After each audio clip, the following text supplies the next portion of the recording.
Kambi ma tudruok ma Safaricom komakore gi kaunti ma Siaya ochako gero osiptal ma Tingare e sub kaunti ma Ugunja.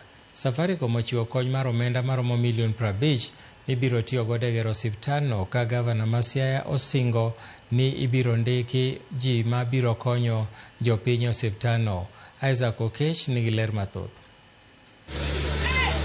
Kane wuoye nyasi mar yango gedo manyasani mar kama mine konyore ma nengone romo shillings milion 50 e kar thieth mar Tingare sub-county ma Ugunja, jata tije kambi mar Safaricom Peter Ndegwa owacho ni kopogore kod bedo kambi mar ohala, giketo maino e konyo oganda mar neno ni gibero ngimagi kotenore kod thieth kod somo.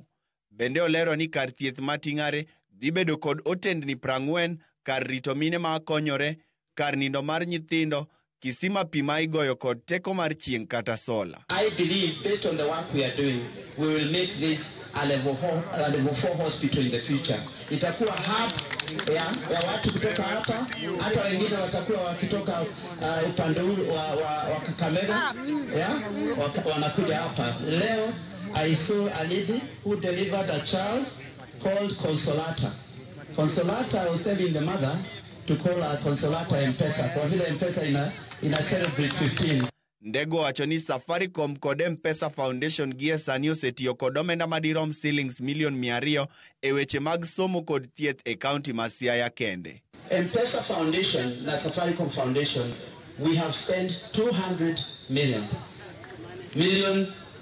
What? 200 million. 200, yeah? Milioni 200, si ndio? Hapa Siaya County, yeah? Tumetumia pesa hizo kwa shule kama, let me give you the Oboch Primary School, Kamedo Primary School, na pia kwa health center.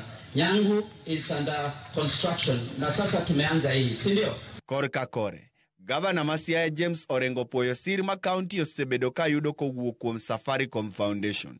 Orengo wacho ni tok gedo mar kar thieth no rumo, tende biro neno ni oket jochiw thieth ma oromo, ka gigeto chwalo Tingare rang'iny mar osiptal mar sub-county. Kwa hivyo tutafanya hii kazi vizuri.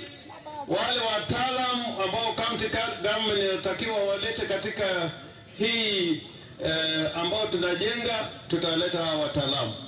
Lakini msichoke, vile sisi wa health amesema, tunataka hii iwe sub-county hospital, level 4 hospital.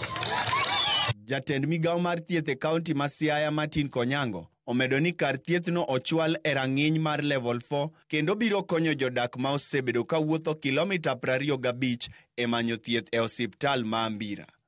Isaac Okech, Ramogi TV.